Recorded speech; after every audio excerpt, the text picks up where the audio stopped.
Model tunnel के इफ्तिताह के मौके पर वज़ीर-ए-आज़म नरेंद्र मोदी की तारीफ को लेकर के वज़ीर आला उमर अब्दुल्ला आज भी PDP और दूसरी मुख्तलिफ सियासी जमातों के निशाने पर हैं और ये मामला अभी भी बहस का मुद्दा बना हुआ है। कई मुद्दों पर पार्टी के अलग मौक़िफ़ रखने वाले श्रीनगर के रुकन पार्लियामेंट आगा रुहुल्ला मेहदी भी इस चर्चा में शामिल हो चुके हैं। रुहुल्ला मेहदी ने नेशनल कॉन्फ्रेंस की आला क़यादत को पार्टी के सियासी नज़रियात पर सख्ती से कारबंद रहने की सलाह दी है।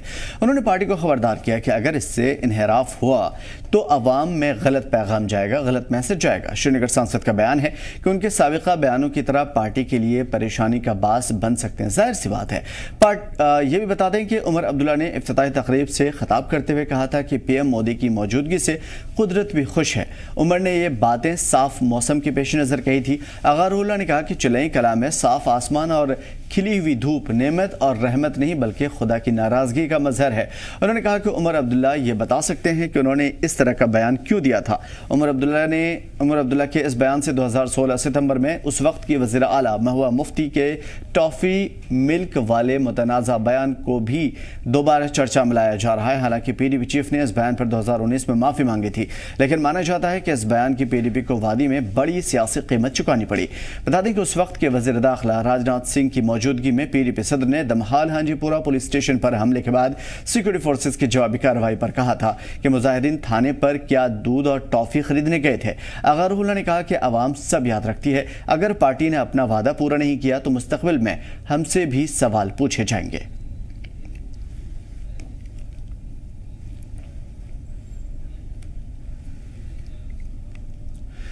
उधर नेशनल कॉन्फ्रेंस का कहना है कि आगा रुहुल्ला के बयान को गैर ज़ोरी तौर पर तूल दिया जा रहा है, लेकिन सवाल यह है कि क्या वाकई गैर ज़ोरी सवाल है। हज़रत बल के रुकन असम्बली सलमान सागर ने कहा कि पार्टी में जमहूरियत है और आला क़यादत ने हमेशा इसकी हौसला अफजाई की है कि मेंबरान अपनी अपनी बात रखें, अपने अपने ख्यालात रखें। दूसरी तरफ कांग्रेस ने इसे नेशनल कॉन्फ्रेंस का अंदरूनी मामला बताते हुए इस पर तबसरा करने से इनकार किया। ताहम पार्टी के नायब सदर और तर्जुमान रविंद्र शर्मा ने कहा कि आगा रुहुल्ला मेहदी नेशनल कॉन्फ्रेंस के सीनियर लीडर हैं और NC और कांग्रेस ने स्टेटहुड की बहाली के मुद्दे पर लोकसभा और विधानसभा चुनाव मिलकर लड़ा था। पार्टी में डेमोक्रेसी है। उमर साहब ने इसको खुद बहुत बार बयान किया हुआ है। उमर साहब ने इस पर बहुत क्लियरली वो बातें बोली। अक्सर मुझे लगता है ये मीडिया की हाइप होती है।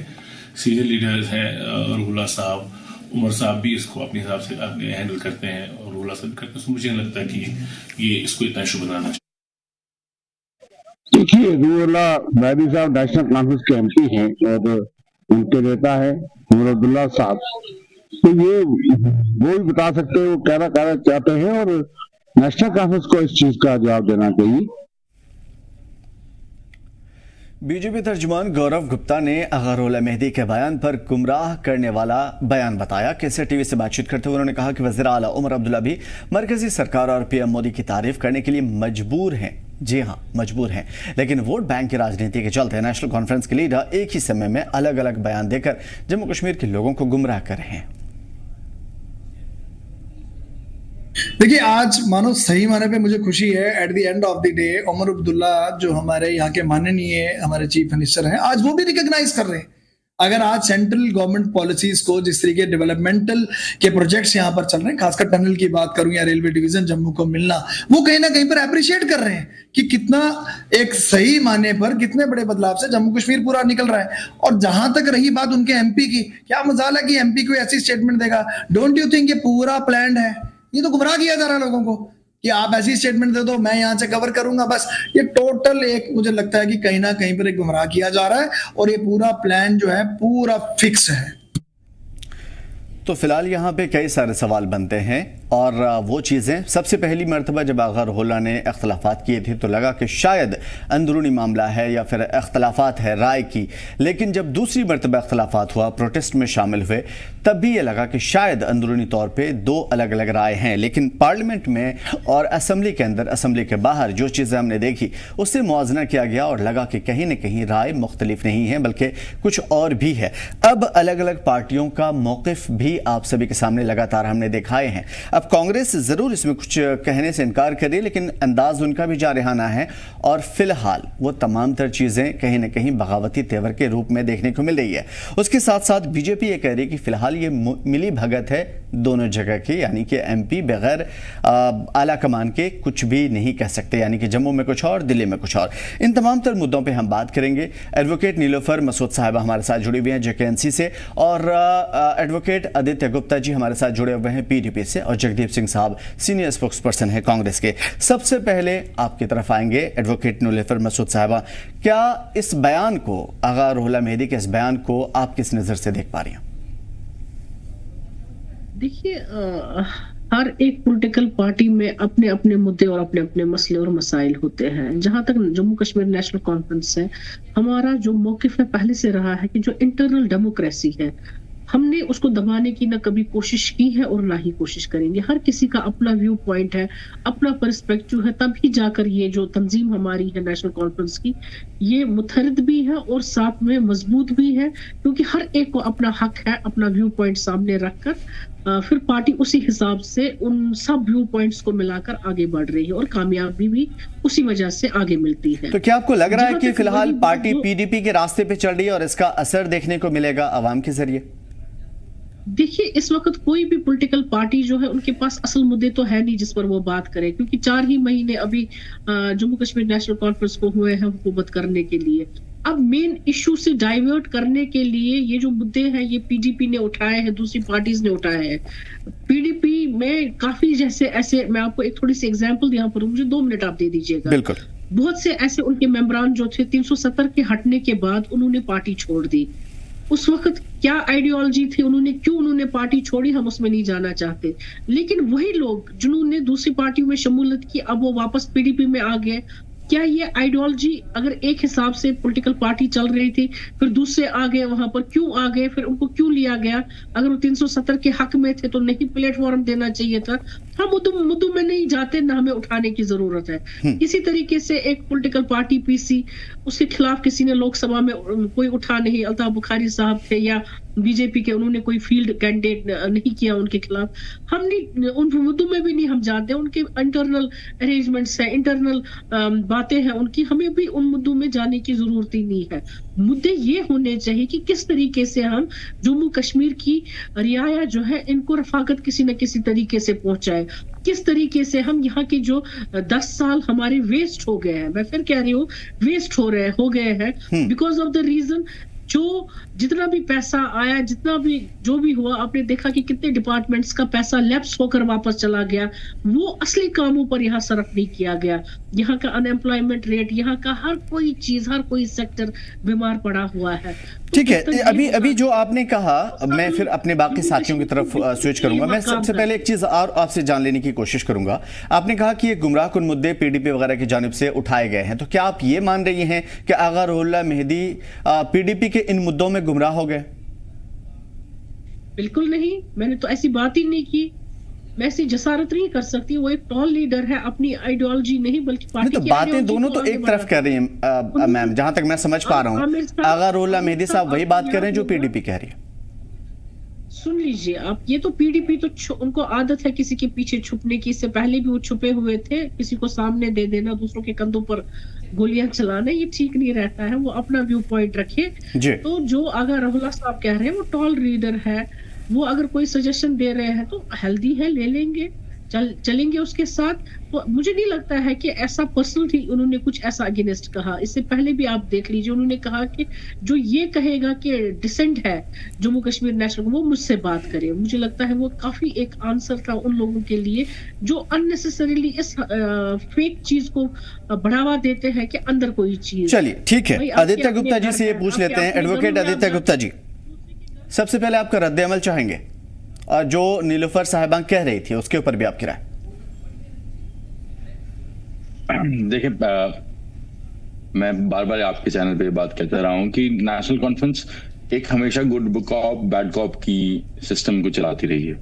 पहले फारूक साहब और उमर साहब 2 अलग अलग चीजें कहते थे, तो जिसको वो मैनेज करते थे। कश्मीर में एक बात कही जाती थी और दिल्ली में जाकर दूसरी बात की जाती थी।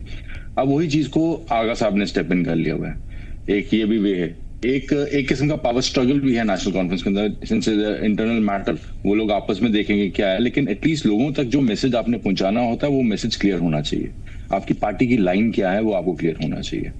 आगा साहब क्या कर रहे हैं उसका अगर नीलोफर जी के हिसाब से देखा जाए तो उनके हिसाब से तो वो आगा साहब जो भी कर रहे हैं वो पीडीपी की कहने पे कर रहे हैं, पीडीपी की लाइन टोक जी, इसलिए पूछा था हमने। आपको मैं ये बात बताना चाहता हूँ नीलोफर जी कि इस बार जम्मू कश्मीर की इलेक्शन जम्मू कश्मीर की डिग्निटी को प्रिजर्व करने के लिए की थी।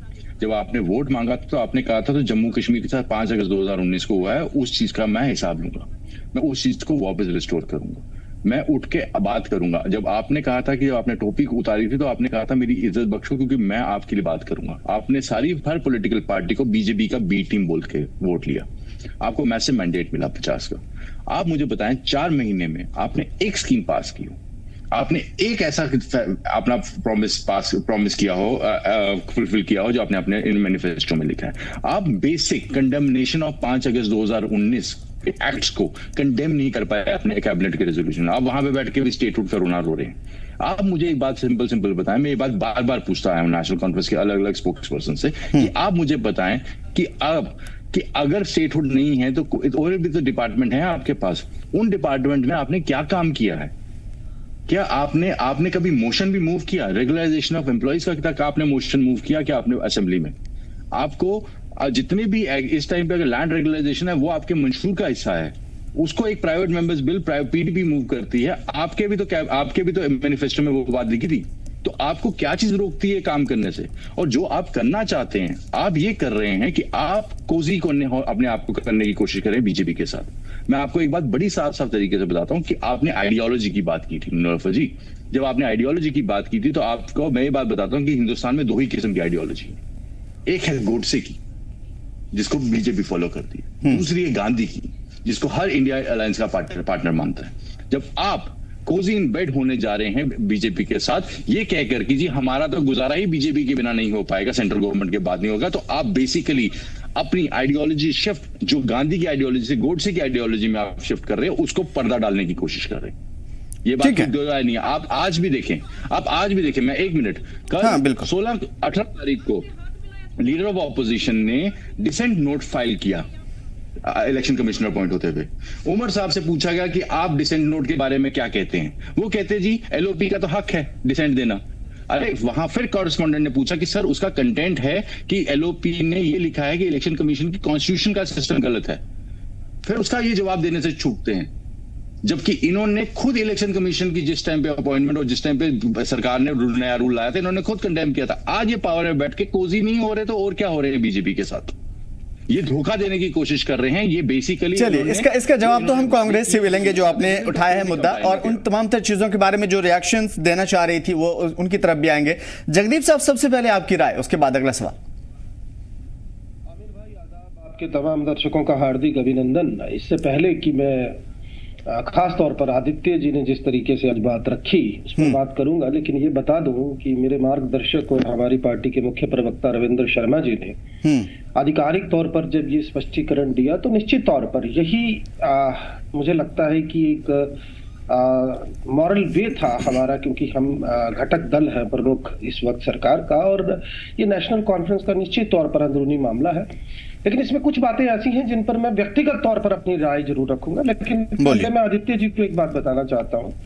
आप अच्छे प्रवक्ता हैं, बढ़िया बोलते हैं, लेकिन आदित्य जी एक बात आपको भी समझनी होगी। एक तरफ आप इंडिया अलायंस की हामी भरते हैं तो आपको ये समझना पड़ेगा कि अभी इस सरकार को जुम्मा 4 महीने हुए। दूसरी बात, बिजनेस रूल्स का कोई अता पता नहीं है।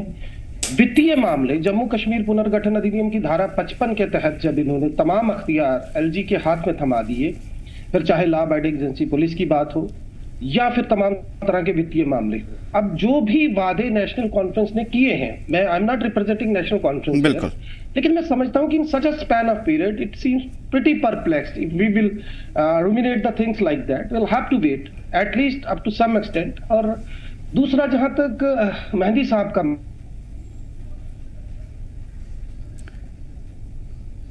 मामला है, मैं व्यक्तिगत तौर पर आपको ये कहना चाहूंगा कि देखिए, आज के उनके बयान को छोड़ दीजिए जो वो जेएनयू में दे रहे हैं, ठीक है। अब देखिए, जब आरक्षण की बात आई वो धरने पर बैठ गए, वही बात हुई। अब तीसरी दफा है मैं परोक्ष रूप से आपको बता दूं कि किसकी शाहरग पर किसका पैर है, हाथ नहीं पैर है, और इस तरीके के बयान बार बार क्यों आ रहे हैं, उसके पीछे की वजूहात शायद आपको याद होगा आमिर भाई, एक डिबेट में हमने पहले भी इस पे चर्चा की थी जी। अब मैं आधिकारिक तौर पर तो नहीं बोलना चाहूंगा, लेकिन इतना जरूर कहूंगा कि अगर कोई उनका मामला व्यक्तिगत था, पार्टी के साथ उनका कोई विरोधाभास है, तो ये ज्यादा बेहतर होता कि जेएनयू के कैंपस में जाकर बात करने से वो अपनी पार्टी के आला कमान के जो नेता उनसे बात करे, वो सांसद है इस पार्टी के, और अगर वो अपनी ही पार्टी के खिलाफ धरने पर बैठेंगे तो निश्चित तौर पर विपक्षी दलों को मौका मिलेगा। और मुझे कहीं ना कहीं ऑपरेशन लोटस की संभावना भी नजर आ रही है, और यही करती आई है भाजपा। और आप देखिए आज पूरे देश के अंदर जिस तरीके से दर्जन से ज्यादा प्रदेशों में लोगों की चुनी हुई सरकारों को सशक्त जनादेश के बाद भी तोड़ा गया, हॉर्स ट्रेडिंग हुई, एमएलए की खरीद फरोख्त इस तरीके से हुई, उनको कई जगह पर तो हाईजैक कर लिया। आप अगर ओला साहब की नियत में सवाल उठा रहे हैं जगदीश साहब? नहीं, मैं सवाल नहीं उठा रहा हूं, लेकिन तीसरी मर्तबा जब आप बार बार अपनी ही पार्टी के खिलाफ बयान दे रहे हैं और वो भी पब्लिक डोमेन में, तो कुछ तो वजूहात है, कोई तो कारण है। और अगर कहीं कोई, आप ये बताएं, आप भी जानते हैं कि बिजनेस रूल्स नहीं है, और यहां तक सवाल है, मैं देखता हूं बार बार विपक्षी जमात के लोग कहते हैं जी इन्होंने कोई काम नहीं किया। आप मुझे एक बात बताएं, एक आप सिपा सलार को मैदान जंग में भेज देते हैं हथियार थमाकर, लेकिन हाथ उसके आप बांध देते हैं, फिर आप तवक्को करते हैं कि वो लड़ क्यों नहीं रहा। आप मुझे बताइए कोई ऐसा फैसला जो सरकार लेना चाहे और उसमें कोई तब्दीली, चाहे वो अस्थायी कर्मचारियों को, अनुबंधित कर्मचारियों को स्थायी करने की बात हो, चाहे किसी तरीके के किसी विभाग में किसी प्रकार का कोई चेंज लाने की बात हो, तो क्या आपको वित्तीय मदद नहीं चाहिए? और वो आपके पास है। ठीक है, वो फैक्ट है, उसमें कोई शक नहीं है। सवाल ये है कि अगर यही सारी चीजें हैं कांग्रेस की, तो फिर जो आपके कमांडर साहब हैं वो आजकल बगावती रुख क्यों अपना रहे हैं? मैं उसके ऊपर आपसे पूछूंगा। आमिर भाई, sorry, this is my personal statement as I had told you earlier. हां, ठीक है, बोलिए। Our chief spokesperson had already explicated what he would like to be, but ये मैं व्यक्तिगत तौर पर एक अखबार नवीस होने के नाते आपको बता रहा हूं कि जिस तरीके की परिस्थितियां अब बनी हुई हैं, इससे साफ साफ विदित हो रहा है कि आने वाले वक्त में, निकट भविष्य में, भाजपा ठीक उसी तरीके का गैर लोकतांत्रिक खेल एक मर्तबा फिर जम्मू कश्मीर में खेल सकती है। चलिए नीलूफर साहब, आप आदित्य साहब की कुछ जवाब देना चाह रही थी बीच में। आदित्य साहब ने जो बातें की, बिल्कुल मुझे लगता है शायद उनको अपना जो पिछला दौर है जब उन्होंने बीजेपी के साथ हाथ मिलाया था वो उनको भूल गया है। थोड़ा सा मैं उनको याद दिलाऊं, ये कोजी हम बीजेपी के साथ नहीं हुए थे, बल्कि आपकी पॉलिटिकल पार्टी थी। जिस वक्त नेशनल कॉन्फ्रेंस उनको आउटसाइड वोट दे रही थी, ये सपोर्ट दे रही थी, कांग्रेस उनको आउटसाइड से सपोर्ट दे रही थी कि भाई आप बीजेपी के साथ हाथ मत मिलाइए।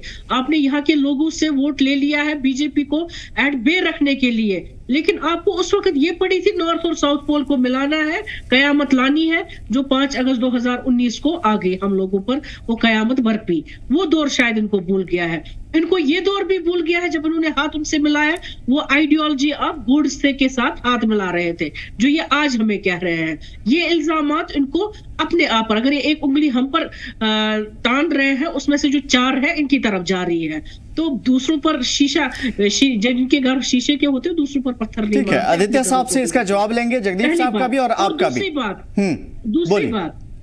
दूसरी बात मेरा ये जो ये कह रहे हैं कि स्टेटहुड का रोना, आपने इनको बता दीजिए स्टेटहुड जो है ये हमसे छीना किसने 5 अगस्त 2019 को?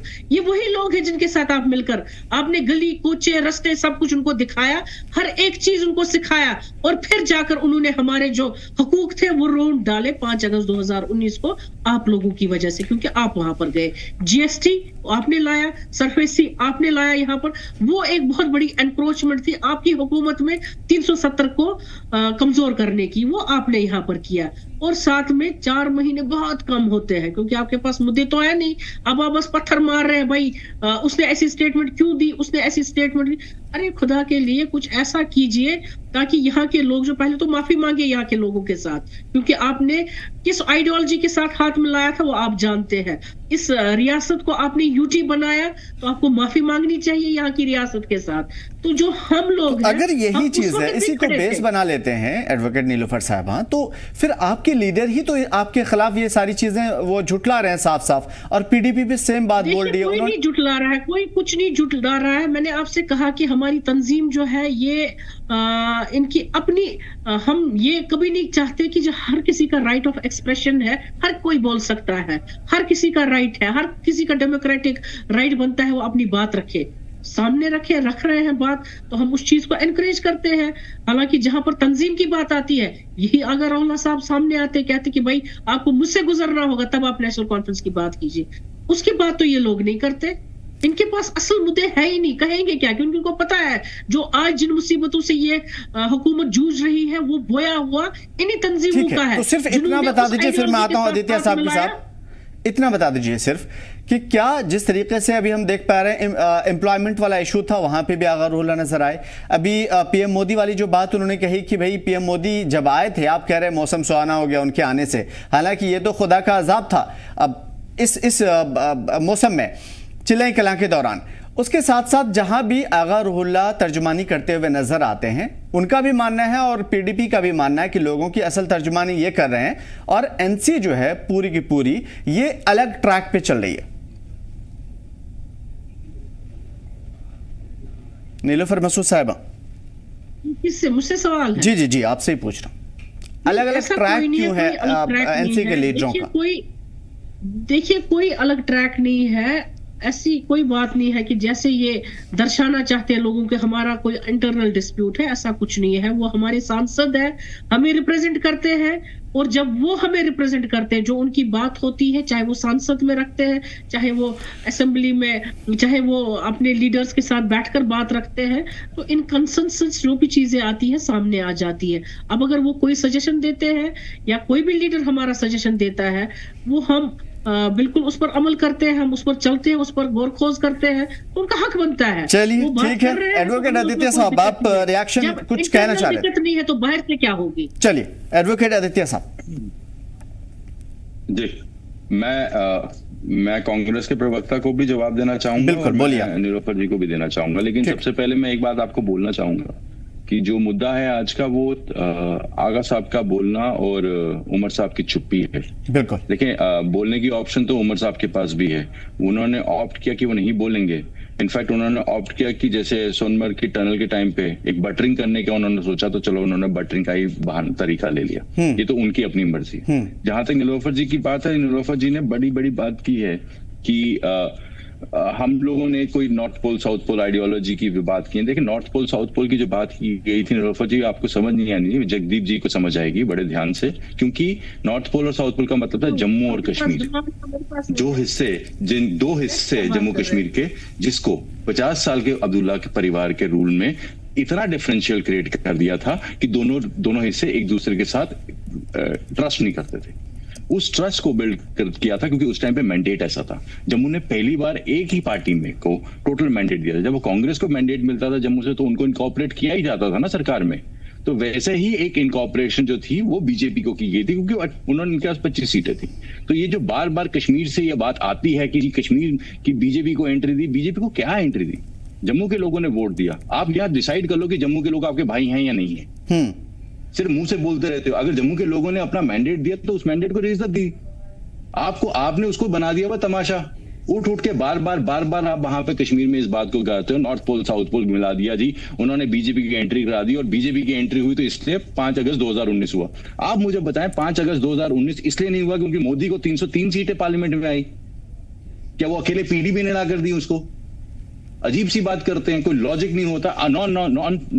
Constantly as a spokesperson, it is our responsibility not only to talk about our party, but also give proper data and proper things to the people who listen to us. आप बार कहते हैं कि जी उन्होंने UT बना दिया। कैसे बना दिया जी? पीडीपी का कैसा लेना देना? पीडीपी की सरकार तो खत्म हो गई थी। और आप मुझे बताएं कि उमर साहब क्या पीछे से पावर नहीं, सपोर्ट नहीं खींच सकते थे क्या?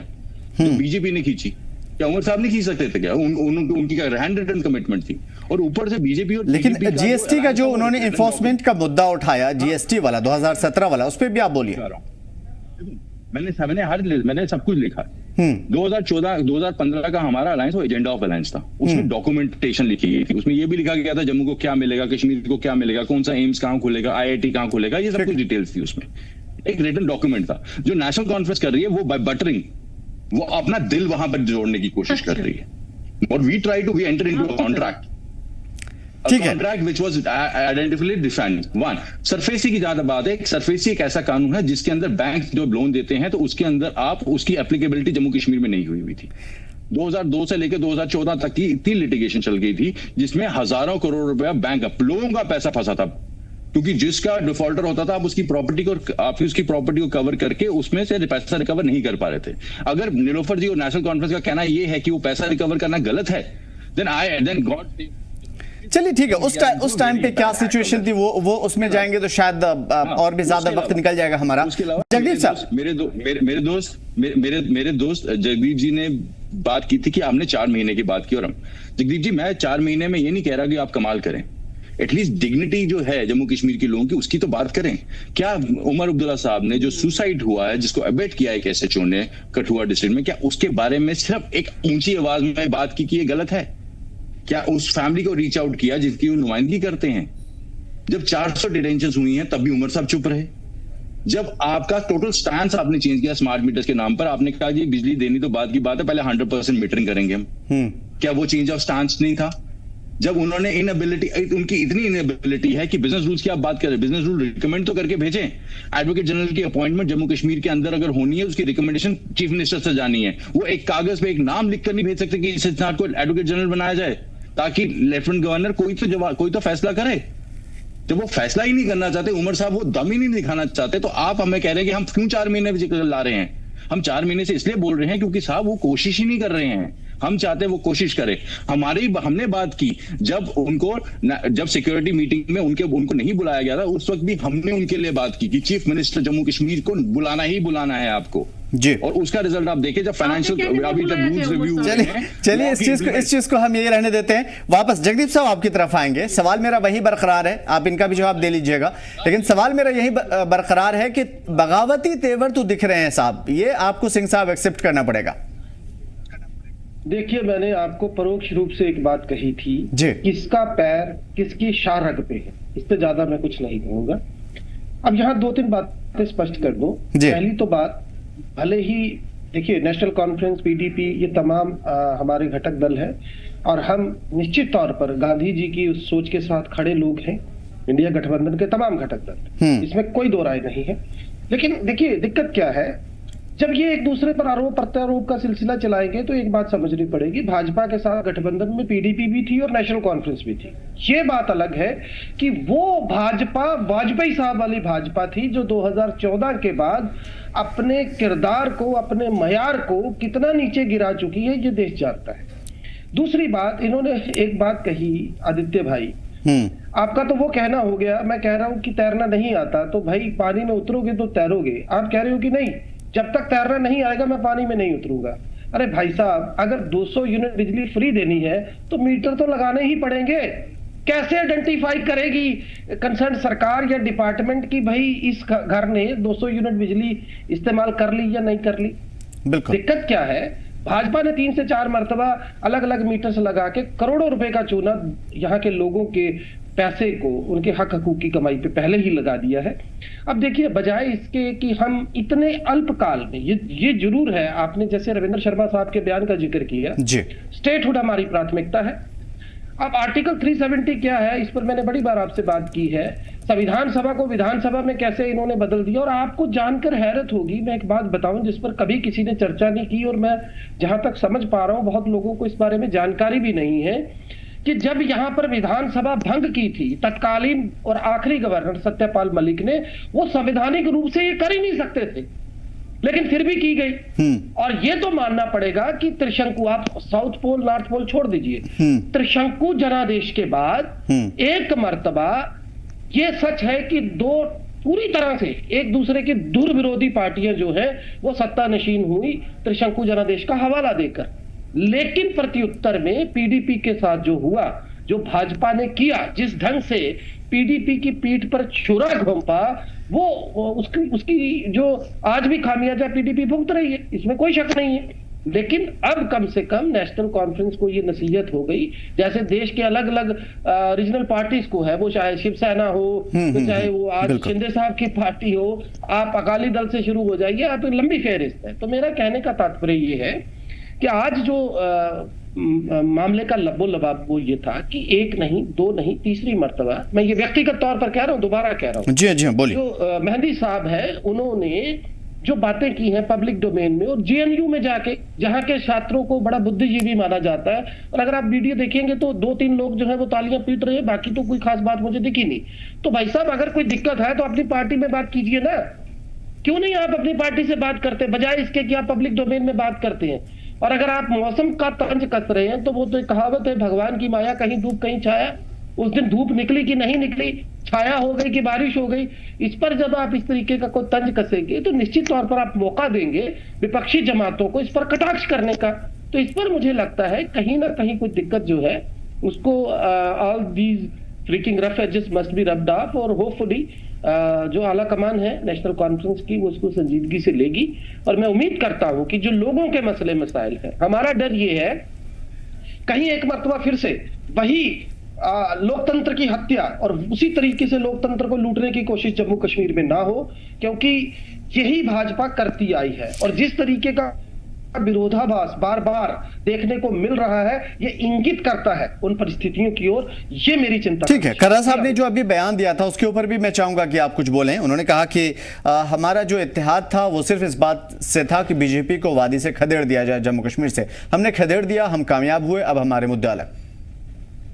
देखिए, तारिक अहमद खर्रा साहब हमारे सिर्फ प्रदेश अध्यक्ष ही नहीं है बल्कि एक बड़े मंझे हुए स्टेट्समैन है, और निश्चित तौर पर जो उन्होंने कहा वही सच है। कांग्रेस ने कितने समझौते किए, कितनी सीट्स के ऊपर कांग्रेस ने सियासी नुकसान झेला, सिर्फ और सिर्फ इसलिए कोई भाजपा हमारी ये राजनीतिक प्रतिद्वंद्विता नहीं है, सिर्फ बात वहां तक नहीं है। बात यह है कि जब देश के लोकतंत्र को बचाने की बात आएगी, जब माननीय राहुल गांधी जी हाथ में संविधान के प्रति लेकर लोगों के बीच जा रहे हैं, तो कुछ तो कारण है। आपने देखा सीईसी को लेकर जिस तरीके से एक मर्तबा फिर एक नया राजीव कुमार हमारे सर पर थोप दिया, आपने देखा डिपोटेशन के मामले पे क्या हुआ। हाँ, लेकिन उमर अब्दुल्ला ने साफ तौर पे राहुल गांधी के स्टेटमेंट को खारिज करते हुए कहा कि उनकी अपनी राय है। नहीं, देखिए, मैं वही बोल रहा हूँ ना, दिक्कत क्या है उमर अब्दुल्ला साहब, आप उनकी परेशानी को समझिए। उन्हें लोगों ने सम्मान दिया, जनादेश दिया, अब वो कोशिश कर रहे हैं कि किसी तरीके से मैं एक सामंजस्य जो है वो मरकज के साथ बिठाऊं, और इसमें कुछ गलत नहीं है। मैं यहां तक समझ पा रहा हूं उन्होंने माननीय राहुल गांधी जी की किसी स्टेटमेंट के खिलाफ जाके कोई बात नहीं की, लेकिन वो ये कोशिश जरूर कर रहे हैं कि मरकज जो है वो कम से कम पूरी ईमानदारी के साथ जम्मू कश्मीर के साथ पेश आए। लेकिन आपने देख लिया जो बजट आया, कितने 100 करोड़ जो है इन्होंने काट दिए। तो दिक्कत क्या है कि जब मरकज में बैठी भाजपा सरकार, मोदी सरकार डेलिबरेटली उन तमाम गैर भाजपाई प्रदेशों में हर मुमकिन कोशिश कर रही है। अरे और तो और आमिर भाई, एक राज्यपाल के पद की गरिमा होती थी, आप मुझे बताइए। आज मुझे सिर्फ इतना बता दीजिए, फिर मैं अपने नीलूफर साहबा की तरफ आऊंगा। जगदीप साहब, सिंह साहब, मैं आपसे इतना पूछूंगा, आपको लग रहा है एज अ कांग्रेस के सीनियर स्पोक्स पर्सन कि जो एनसी जिस ट्रैक पे चल रही है, या फिर अगर हुला जिस चीज की बात कर रहे हैं, वाकई वो रास्ता बीजेपी वाला रास्ता नहीं है, और अवाम की अवाम की जो सोच है उस पर एनसी उतर रही है, आपकी राय? निश्चित तौर पर नहीं, ऐसा कुछ नहीं है। मेहंदी साहब भी बड़े मजे हुए नेता है, वहां के धार्मिक गुरु भी है, एक बड़ी रिप्यूटेड फैमिली से आते हैं, और मैं जहां तक समझ पा रहा हूँ सांसद होने के साथ साथ एक जिम्मेदार सियासी लीडर भी है। ये जरूर है कि मुझे लगता है कि आने वाले टाइम में ये तय हो जाएगा कि इस तरीके से पब्लिक डोमेन में बात ना आए। लेकिन इसी को अगर कोई मुद्दा बनाकर कहे कि कोई बहुत बड़ी रार पार्टी के अंदर है, तो ये नहीं है। और नैतिक रूप से हमारी कांग्रेस की भी यही अपेक्षा है कि अगर लोगों ने हमें एक अच्छा और सशक्त जनादेश दिया है तो हम लोगों की अपेक्षाओं पर खरे उतरे। स्टेटहुड जो हमारा बुनियादी मसला है आज की तारीख में, उस पर बात हो, लोगों के हक हकूकों की बात हो, और तमाम वो वादे जो हैं। नीलूफर साहब, मैं आपकी तरफ आता हूं, उसके बाद अपने आदित्य जी की तरफ आएंगे। सवाल आप जो पीडीपी लगातार पूछ रही है, आज उसका जवाब दे ही दीजिए। वो कह रहे हैं कि जो भी आपके पास एटलीस्ट वही कर दिखाइए। देखिए, मुझे लगता है वो सवाल पूछने के हकदारी नहीं है, उनको सवाल पूछने का हक ही नहीं है, क्योंकि जिन सवालों में आज हम गिरे हुए हैं या those which are surrounding us, that is the reason कि ये पीडीपी जो है इन्हीं की देन है। आपको याद होगा जब इंडिया ब्लॉक बना था, वो किस लिए बना था? यहाँ पर कांग्रेस के नेता भी बैठे हुए हैं, बहुत अच्छी बात कर रहे हैं ये। आप खुद जानते हैं कि इंडिया ब्लॉक इसलिए बना कि बीजेपी को एट बे रखा जाए, और ये वही तंजीम है जिन्होंने हमारे खिलाफ, इस ब्लॉक के खिलाफ लड़ा जब यहाँ के लोगों को मैंडेट दे दिया। माफी चाहता हूँ बीच में टोकने के लिए, लेकिन ऐसा भी माना जा रहा है कि पीडीपी को इस ब्लॉक से दूर रखने में एनसी का बड़ा हाथ है। एक मिनट मुझे बोलने दे दीजिए। जिस कॉमन मिनिमम प्रोग्राम की ये बात कर रहे हैं, जिस डॉक्यूमेंटेशन की, आज तक वो मीडिया में आया नहीं, इनके जहनों में है, जबानों में है, लेकिन वो डॉक्यूमेंटेशन क्या थी, किसने बनाई थी, किसके बीच में सिग्नेचर्स हुए थे, वो मीडिया में इन्होंने कभी नहीं दिखाया। लेकिन कॉमन मिनिमम प्रोग्राम बना था जिसके तहत ये चीजें हुई थी, हमें सुनने में आई हुई है। तो ये जो है ख्याली पुलाव, जो मुद्दे वगैरह, ये इनका हमेशा चलता रहता है।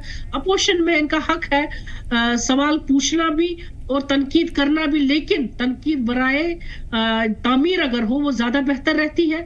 अभी 4 महीने है, अब अपना खाका देख लीजिए 10 साल का, क्या क्या बोया है आपने। तो अपोजिशन अपने आपके हिसाब से क्यों बोलेगा? आप ये खुद लॉयर है, अभी सरफेसी एक्ट की बात कर रहे थे, उनको बोलिए आज दरबदर कैसे चंडीगढ़ में लोग घूम रहे हैं इन लोनों के मसलों में, डीआरटी में किस तरीके से 4-4 महीनों में उनको क्या वहां पर होता है, होटल बुक करना भी किसी बेचारे का पैसा नहीं होता है, वो किस तरीके से वहां पहुंचता है, ट्रांसपोर्ट अवेलेबल नहीं है, खाने के लिए कुछ नहीं है। वो ये कह रहे हैं कि यहाँ पर हमें पैसा लेना था। अरे अगर एम्पावर करना था अपने ही इदारों को, यहाँ एम्पावर करना था, अपने दूसरे थोड़ी एम्पावर करना था। और जब एब्रोगेशन के वक्त वोटिंग हो रही थी, इनके सांसद कहाँ थे? ये भी इनसे पूछ लीजिए, क्या उन्होंने अगेंस्ट या फेवर में डाला? इनसे पूछ लीजिए कंसल्ट क्या होती है। जब वोट चल रहे थे उस वक्त वो कहाँ बैठे थे? जब बाहर बैठे थे। इस वक्त इसका मतलब है किसका सपोर्ट कर रहे थे? ये भी इनसे पूछ लीजिए। ये बहुत बड़े बड़े सवाल। चलिए उनसे ही पूछ लेंगे इस चीज का जवाब, हमेशा मांगेगी। और चलिए में ये नोट है, पूछ लेते हैं। अब तीनों हजरात हमारे साथ बने रहिए। नीलूफर साहबा की वक्त की किल्लत थोड़ी सी है, टेक्निकल टीम से गुजारिश करूंगा कि दोबारा इन्हें ज्वाइन करें ताकि मजीद इनसे हम बातचीत को आगे बढ़ाएं। फिलहाल जो चीजें हम सामने रखना चाहते हैं, और इसके बाद हम आदित्य साहब से इस हवाले से पूछेंगे भी। उमर हुकूमत की नीयत को लेकर के पार्टी के अंदर ही नहीं बल्कि इत्तेहादी भी अपने अंदाज में निशाना साध रहे हैं। कांग्रेस प्रदेश कमेटी के सदर और शॉर्ट टैंक से रुकने असेंबली तारिक हमीद करा ने कहा कि पार्टी ने स्टेटहुड का मुद्दा छोड़ा नहीं है। कांग्रेस का कहना है कि अगर रियासत का दर्जा बहाल नहीं हुआ तो रियासती सतह पर इसके खिलाफ तहरीक चलाई जाएगी। इशारा किसकी तरफ था मुझे नहीं मालूम। सूबाई कांग्रेस सदर का कहना है कि बीजेपी को इख्तियार से दूर रख करके इत्तेहाद से अपना मकसद हासिल कर लिया है, लेकिन उसके साथ ही उन्होंने रेड लाइन भी खींच दी है। वो कैसी रेड लाइन है ये तो जाहिर है कि नुमाइंदा बता पाएंगे। उन्होंने कहा कि अवामी मसाइल को लेकर के उमर सरकार और मरकज दोनों को जवाब देना होगा। कांग्रेस पार्टी ने यह फैसला किया कि हम इस डिमांड को इंटेंसिफाई करेंगे पूरे जम्मू कश्मीर में, और हर जिले में जाके हम अपने लोगों से, अपने वर्कर्स से, अपने डिस्ट्रिक्ट के लीडर्स से बात करेंगे और उनको समझाएंगे इसके बारे में, और तैयार करेंगे कि इस मूवमेंट को, इस जद्दोजहद को इंटेंसिफाई करने के लिए वो लोगों से बात करें। और अगर जरूरत पड़ी कल को, अगर हमें लगा कि इस तहरीक के बावजूद भी, इस जद्दोजहद के बावजूद भी मरकजी सरकार आनाकानी कर रही है, तो कोई बड़ी बात नहीं कि हम सड़कों पे आएंगे। उसके वास्ते भी हमने अपने कारकुनों से बात की। लेकिन हमारा जो यहाँ का जो सबसे बड़ा मकसद था अलायंस करने का, वो ये था कि जम्मू कश्मीर की ताकत के गलियारों से बीजेपी को कैसे बाहर रखा जाए। उसमें हम कामयाब हो गए हैं। बाकी जो लोगों के मसले और मसाइल हैं उसको हम उजागर करना हमारा फर्ज बनता है, और बाकी जो भी कुछ अगर कोई ऐसी बात है तो उसके वास्ते तो या नेशनल कॉन्फ्रेंस जवाब दे सकती है या बीजेपी। तो भले ही इस सच्चाई को लोग नजरअंदाज कर दें या फिर ये कहें कि सारी चीजें अलग अलग लोगों की अलग अलग राय है, लेकिन हकीकत यही है कि मसाइल को लेकर के सरकार से और सेंट्रल गवर्नमेंट से आवाम पूछेगी, क्योंकि जिम्मेदार यही लोग हैं और यही चीजें कांग्रेस भी कह रही है। आदित्य साहब, बीच में आप कुछ जवाब देना चाह रहे थे, पहले आप अपना जवाब दे लें, फिर मैं आपसे सवाल करता हूं। नहीं, मैं बेसिकली मुझे बात समझ नहीं आई थी। वो कहना चाहती थी कि एजेंडा ऑफ अलायंस उनको दिखा नहीं। अगर आप गूगल पे अभी भी टाइप करेंगे एजेंडा ऑफ अलायंस तो सीधे डॉक्यूमेंट दिखता है। हाँ, तो ignorance can not be a ground on which you can say whatever you want to. बात रही कि एब्रोगेशन की बात में कह रहे हैं कि हम पार्लियामेंट हम बाहर बैठे थे, आई डोंट अंडरस्टैंड। 303 एमपी थे, कांग्रेस भी कुछ नहीं कर पाई जिसके पास 40 थे। एंड अगर हमारा एक एमपी था उस वक्त, आप फारूक साहब खुद थे, मसूदी साहब थे, यू हैड नहीं, सबका छोड़ दीजिए, कांग्रेस कहां थी, एनसी कहां थी, आप बताइए पीडीपी कहां थी, उन्होंने यही सवाल पूछा। पीडीपी का एक ही एमएलए था, एक ही एमपी था, राज्यसभा में था, ये लोकसभा में पास हुआ on the first day and he was the one who protested in the parliament. Fayaz Mir साहब का आप वीडियो कहीं पे भी देख सकते हैं, he protested, he tone down his even clothes to register his protest in the parliament house. I don't think मतलब कि कुछ भी एब्सर्ड सा कह दिया जाए on TV and I have to answer to that, but still I felt कि चलो ठीक है बोल देता हूं। आप पूछें जो आपने पूछना है इसमें। मुझे आपसे ये पूछना था, जिस तरीके की सिचुएशन बन रही है अब कांग्रेस के अंदर भी बगावती तेवर देखने को मिल रहे हैं, आपको लग रहा है कि आने वाले दिनों में इस सरकार के लिए लोगों के मसाइल, लोगों के सवालात का सामना करना पड़ेगा और लोगों की सरकार के लिए और भी ज्यादा चैलेंजेस होंगे? आमिर साहब, आपको ना ये बात माननी पड़ेगी। देखो आप कांग्रेस का भी कह रहे हैं कि इंटरनल्स कुछ है या नेशनल कॉन्फ्रेंस का भी है, ऐसा नहीं है। ऐसा देखें, अगर आप इसको ब्रॉडर पिक्चर में देखें, ये तो चाहते हैं कि आप इसको ऐसे देखें, ये most of the people want it. ठीक है, समझाइए। लेकिन इसको देखने का तरीका ये है कि बात ये है कि एक कमिटमेंट थी लोगों को, वोट मांगा गया था कुछ अभी बोलकर कि हम आपकी डिग्निटी के लिए लड़ेंगे, आपकी डिटेंशन नहीं होंगी, प्रिजनर्स हैं बाहर उनको वापस आएंगे, बिजली का हम करेंगे, स्मार्ट मीटर्स विल रिमूव, हम एम्प्लॉयमेंट जनरेट करेंगे, हम हेल्थ इंफ्रास्ट्रक्चर बेटर करेंगे, हम जी रिजर्वेशन को रील थिंग लुक करेंगे। अब आप मुझे बताओ, जब वो चीजों के ऊपर सरकार हट जाती है, but at the same time उसी सरकार के कॉन्स्टिट्यूएंट्स बाकी लोग हैं जिनकी कॉन्शियस जिंदा है अभी, अगर वो उस बारे में बात करें, जैसे करा साहब की जो बात है, it's a conscious that is alive, उनको पता है, उन्होंने इस बात पे। मैं सिंह साहब आपकी तरफ आऊंगा, लेकिन एक मिनट मुझे दे दीजिए। आदित्य साहब, जो बातें आप कह रहे हैं, असल में मैं इसी वजाहत थोड़ी सी ये चाहूंगा, सेम बातें हैं जो बीजेपी भी कह रही है।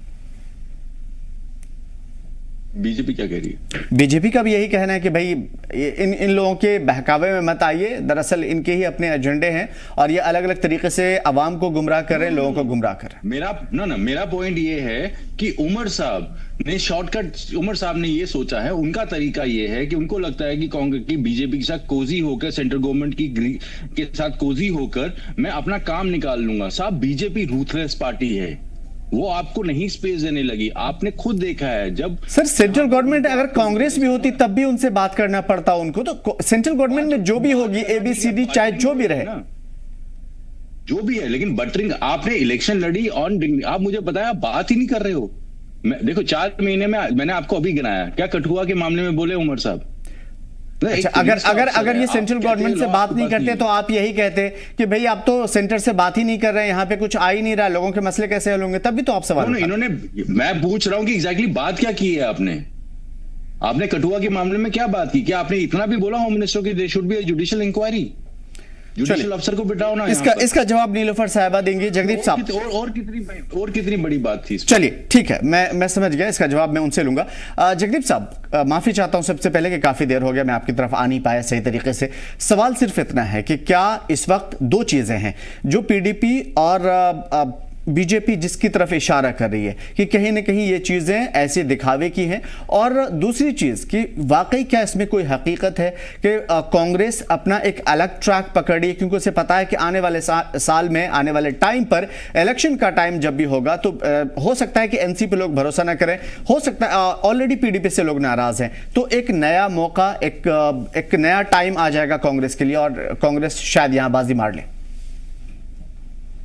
देखिए, पहली तो बात ये कि कांग्रेस इस देश का सबसे बड़ा विपक्षी दल है और कांग्रेस की हर चल पुरजोर हर मुमकिन कोशिश ये रही है कि भाजपा की मक्कारी को, उसकी कुटिलता को और उसके धोखे को जनता तक लेकर जाया जाए। जहां तक सवाल जम्मू कश्मीर का है, जहां पर जैसे मैंने पहले कहा, हमने गठबंधन में बहुत सारी विधानसभा सीटों पर कंप्रोमाइजेस किए, सिर्फ इसलिए, सियासी नुकसान झेला सिर्फ इसलिए ताकि हमारा जो प्रयास था या प्राथमिकता थी वो भाजपा को सत्ता से बाहर रखना था, ताकि जो हालात आज देश के बने हैं, हालांकि जम्मू कश्मीर में भी कोई कोर कसर छोड़ी नहीं इन्होंने, जैसे यहाँ की स्टेटहुड छीन ली, जिस तरीके से यहाँ प्रॉपर्टी टैक्स से लेकर टोल प्लाजा तक की बात हो, स्मार्ट मीटर से लेकर तमाम तरह के अस्थायी कर्मचारियों का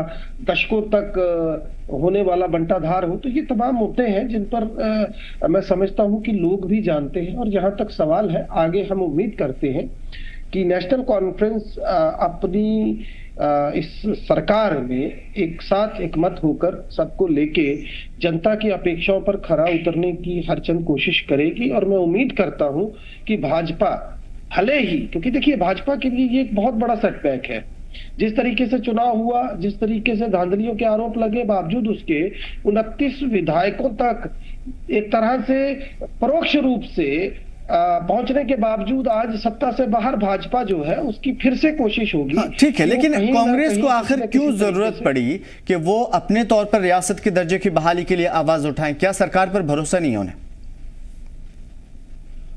आमिर भाई, छोड़ दीजिए 2 करोड़ नौकरियां, छोड़ दीजिए 15 लाख, छोड़ दीजिए किसानों की आय दुगनी, छोड़ दीजिए सिलेंडर, दुनिया भर के तामझाम।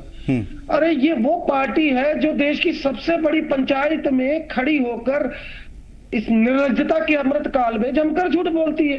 पार्टी का शीर्ष नेतृत्व झूठ बोलता है।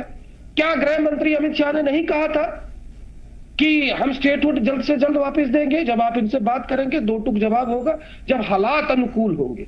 अरे भाई, G20 आपने करवा लिया, जब इलेक्शन की बात आई सुप्रीम कोर्ट के आदेश के बाद आपने वो भी करवाया, और अब आप जब आपसे हम स्टेटहुड की बात करते हैं और कोई एहसान कर रहे हैं आप, तो कैसे इन पर यकीन किया जाए? कौन करेगा?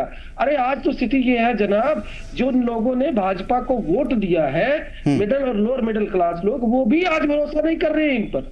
तो ऐसे में तो तवक्को ही नहीं है इनसे कोई। तो मैं उम्मीद करता हूं कि नेशनल कॉन्फ्रेंस और हम सब मिलकर एक बेहतर सरकार और एक सशक्त जनादेश को, ये उम्मीद हो सकता है कि बेहतर तरीके से ग्राउंड पे भी नजर आए और आने वाले टाइम पे भी हमें देखने को मिले। नीलोफर साहिबा, मौजूदा सूरत हाल अनुकूल तो नहीं है, ये तो आप जानती है। फिलहाल चैलेंजेस बहुत हैं, चाहे वो रियलिटी के हों, स्टेटहुड में 10 साल में जो हमने देखा स्टेटहुड छीना गया, 370 खत्म किया गया, लोगों के मसाले और भी ज्यादा बढ़ गए, एडमिनिस्ट्रेशन में क्या कुछ हुआ हमसे बेहतर आपको मालूम है। मैं आपसे समझने की कोशिश करूंगा कि इन तमाम तर मौजूदा सूरत हाल में क्या पार्टी के अंदर भी जो चीजें चल रही है उन तमाम तर चीजों को ज़हन में रखते हुए पार्टी को अपना रास्ता बदलना पड़ेगा अवाम के अनुसार?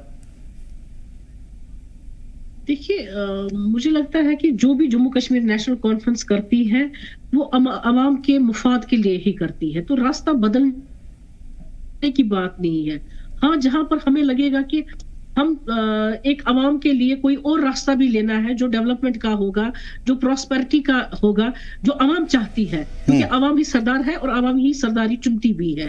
तो हम उसके लिए कुछ भी किसी भी हद तक जाने के लिए तैयार है, क्योंकि अगर हमारी अवाम चाहती है, क्योंकि हमारी अवाम ने इस वक्त एक मैसिव मैंडेट जो है जम्मू कश्मीर नेशनल कॉन्फ्रेंस को इसलिए दिया है, अपना भरोसा दिया है। हम उस भरोसे को मद्देनजर रखते हुए ही हर कोई काम और हर कोई फैसला करेंगे ताकि वो यहाँ के लोगों के हित में हो।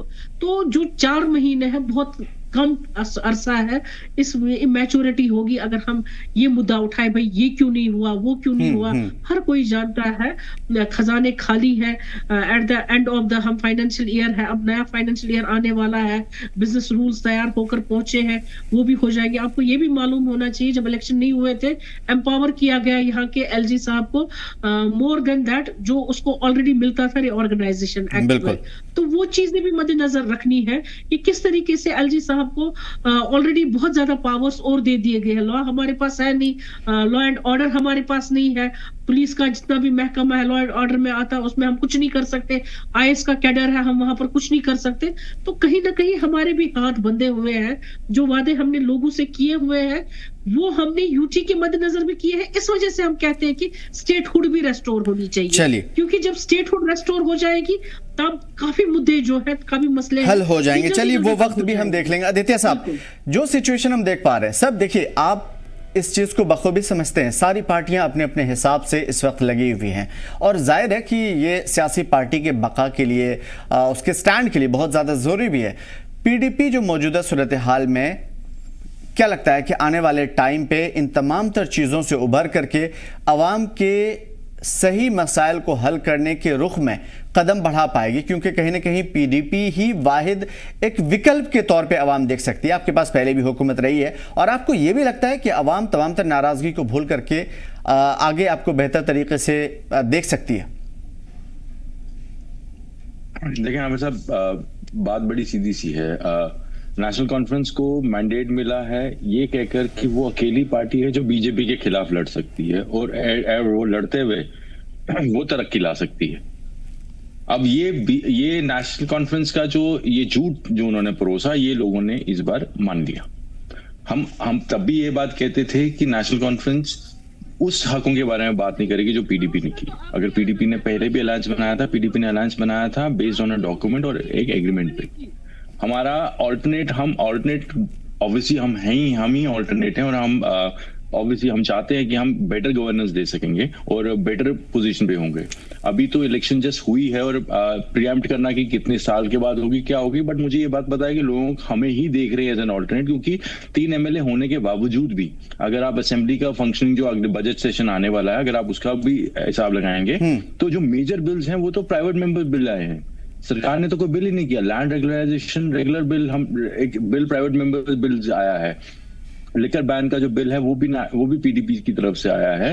अगर आप रेगुलाइजेशन ऑफ लेबर के भी है, जो स्टाफ है रेगुलाइजेशन जो कैजुअल लेबर्स है, उसका बिल भी पीडीपी ने दिया हुआ है। तो सरकार एज सच नेशनल कॉन्फ्रेंस की, अगर नेशनल कॉन्फ्रेंस कहता है कि हमारे पास नंबर है, तो सेम बीजेपी भी कहता है, लेकिन ये 80 लोग या 60 लोग जो हैं, 60-70 लोग जो हैं, ये मिलकर भी कोई भी लेजिस्लेटिव काम तो कर नहीं रहे हैं। तो लोगों को अल्टीमेटली काम ये नहीं होता कि आप उनके ट्रांसफार्मर का काम करें, आप उनके लिए कानून बेटर बनाओ, उनके लिए बेटर सहूलतें करो। लैंड रेगुलराइजेशन हमने इसलिए मूव किया क्योंकि जम्मू कश्मीर के लोगों को हक है, 20-20, 30-30 साल से, 40 साल से लोग बैठे हैं जमीन पे घर बनाकर। अच्छा, रेजिडेंशियल के लिए हमने रेगुलाइजेशन मांगी। जब आप 10 साल पे डोमिसाइल देते हो और उस बाहर वाले आदमी को डोमिसाइल देकर ये कहते हो कि तू यहाँ पर ले ले जगह,